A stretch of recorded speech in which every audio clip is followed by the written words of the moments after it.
It's kind of interesting. I don't even remember. It's been a minute, man, since the last time I ever said I was bored. It's been a minute. It's been a long time. But that's because every day is a day that's filled with purpose. I You have like what you're doing. It's no longer a struggle. You like it because you're unwilling to put in the work to change it. And that's a hard word for people.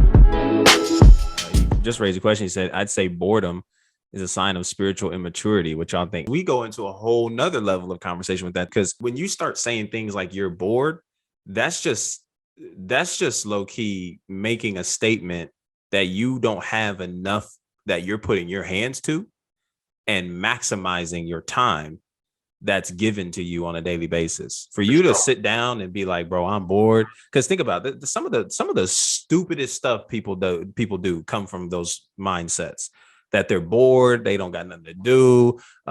They come from like, or it could be something like, man, I was just tired, I wasn't thinking straight, wasn't getting rest, like craziest, the craziest decisions come from that. And so I think I love it. He said a lack of vision, clarity, understand. Yeah, absolutely. It's a lack of all of that, bro. It's kind of interesting. I don't even remember. It's been a minute, man, since the last time I ever said I was bored. It's been a minute. It's been a long time. But that's because every day is a day that's filled with purpose. I have things that God has placed in front of me to put my hands to every day. Right. And so I don't have time that I'm not sitting on my hands.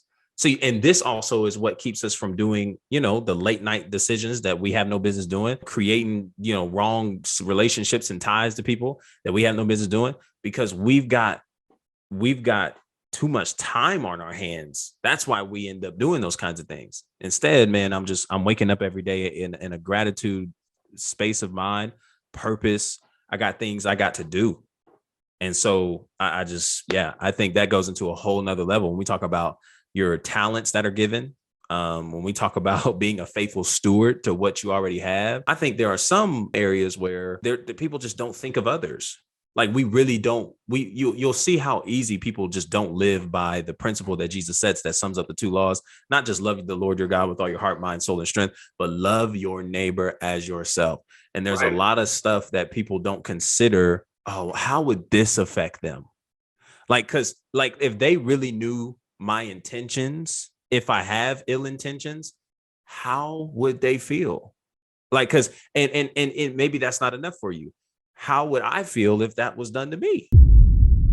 Like I'm not okay with that. I'm not okay with somebody using me, abusing me, misusing my time, all that kind of stuff. I'm not okay with that. So then why would I go and do that to someone else? And so there's a whole lot of lack of that too in that. So 1000% lack of spiritual maturity as is signed off when you think of boredom. So I don't know if you had any thoughts to that, PD. No, I'm in agreement with it. It's and I love that D says spiritual maturity because Spiritual, yeah. that's it at the end of the day, that's the core of who we are. Truthfully, we're spirit beings having an earthly experience. So we live in these earth suits. Paul made that very clear, and so that's the place that we mature, right? Is spiritually speaking, and it's incredibly important for us to understand the purpose of time, why God even gave us time, and if we waste time, right, doing things that are unproductive and that ultimately don't point to us growing and developing that faith and space in Him, then we're really misusing the opportunity that God has given us with time. And so when you find yourself saying you don't have anything productive to do, you got to really pause and ask yourself, what else is going on? And of course, I'm not saying not to watch movies. My wife and I watch all kinds of movies. That's what her and I do. We got too many frigging channels, but that's our thing. But the rest of my day is set up for productivity and being productive. But I get up with that process. Now, that thing that you heard your people say, especially Black folk, idle mind is the devil's playground. First of all, that's not there's no scripture on that. So that's just stuff that Black people made up. But it still has some truth to it. It's got a true ring to it because you can't just be running around empty in your focus and what you're doing, because that's what leads us down these other paths that are unproductive. So yeah, I agree with it, man, wholeheartedly. Now, admittedly, because I don't want to come across just because I'm older as that I've never had these struggles.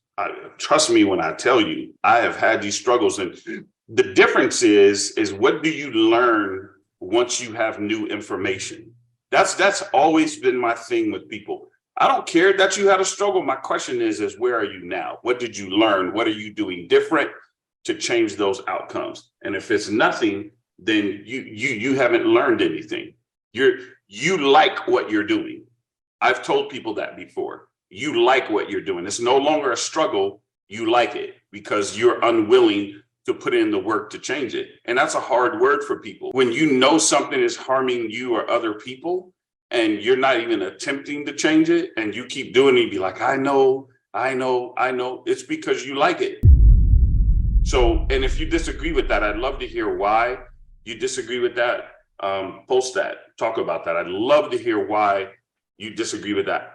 When the things that I knew I needed to change, I needed to change those things. And if you don't have someone in your life who can confront you and address you without you being offended, that's another problem. You have to have a level of accountability to your actions, and real honest people, not your homie that's doing the same thing that you're doing, but real honest people who will address things in you that they see and call you out on them and not let you slide. That's part of one of the biggest problems with people becoming stumbling blocks, is because they don't have accountability placed in their lives. Some true people, they got a bunch of friends who are doing what they do, but they don't have no accountability. Brother, I'm struggling with you too. No. Accountability, man.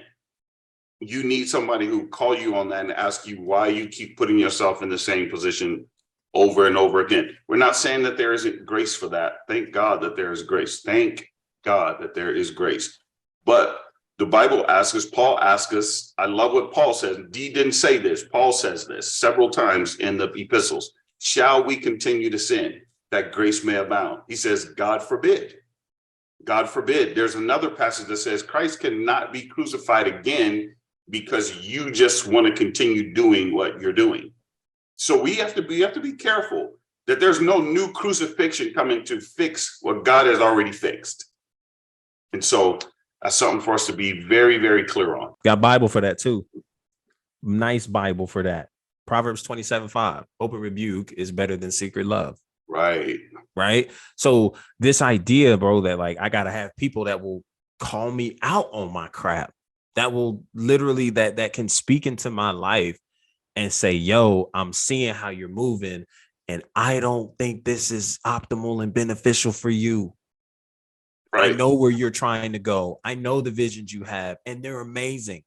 But do you really think you're going to get there by moving like this, living like this, making room for things like this in your life? Because I won't sit around and let you destroy yourself doing that, right? Having people in your life that are able to do that, man, that is gold. That's irreplaceable. In the multitude of counselors, there's safety. Bible is there. Two are better than one. For when one falls, the other can help him stand again. Bible, Ecclesiastes, it's for days. So getting around people who are able to do those things, man, and speak into your life in such a capacity is important. It is so important. There are too many people that are making the wrong decisions because not only do they have a lack of focus, but they don't have enough people around them that care enough to point out that they have a lack of focus in certain areas, how it's hurting them, and then how to get back on track. Not just telling you what you're doing wrong, but actually helping you then, after acknowledging what you've done wrong, to get back on the right path and move in the right direction. That's more optimal and beneficial for where you're trying to go. That's huge. Hey, listen, if you stuck to the end of this, from the bottom of my heart, thank you so much. If you want to hear more of these kinds of conversations in this format, please check the description below. There you will find a link to sign up for a Maverick membership. This is where the Truth Project sessions go down every Thursday night, 7 p.m. Central Time, where you can be a part of conversations just like the one I shared in this video. Your worldview is welcome, no matter what worldview you come from, and we're all there pursuing one goal: truth. Check the link in the description, sign up, 3 days for free. After that, it's $9.99 a month, but you'll get your money's worth and then some. I'll see you over there, and until next time, be easy and be breezy, my friend. Peace.